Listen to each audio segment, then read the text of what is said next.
పైగా ఉన్న నా మాల సమాజానికి పెద్దలు రేవంత్ రెడ్డి గారు ముఖ్యమంత్రిగా అయిన తర్వాత ఎన్ని ఇబ్బందులు పెడతా ఉన్నారో, ఎంత నష్టం చేస్తా ఉన్నారో, మా విద్యార్థులకు ఎన్ని కష్టాలు పెడతా ఉన్నారో మీ అందరికి చెప్పడానికి, మీ ద్వారా రాష్ట్ర ప్రజానికి తెలవడానికి ఈ ప్రెస్ మీట్ పెట్టడం జరిగిందనే మాట మీ అందరికి కూడా తెలియజేస్తా ఉన్నాం.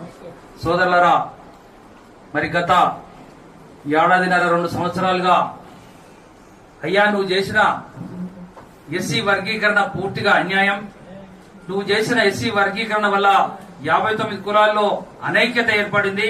నువ్వు చేసిన ఎస్సీ వర్గీకరణ వల్ల ఏ ఒక్కటి కూడా సంతోషంగా లేరనే విషయాన్ని అనేక సార్లు అనేక సభల ద్వారా అనేక సమావేశాల ద్వారా ఈ ప్రభుత్వాన్ని కూడా తెలియజేశాం. కాంగ్రెస్ పార్టీ ముఖ్యమంత్రి రేవంత్ రెడ్డికి వ్యతిరేకంగా రాజీనామా చేయాలి. మాల మంత్రులు, ఎమ్మెల్యేలు, ఎమ్మెల్సీలు రాజీనామా చేయాలి. మాల మంత్రులు, ఎమ్మెల్యేలు, ఎమ్మెల్సీలు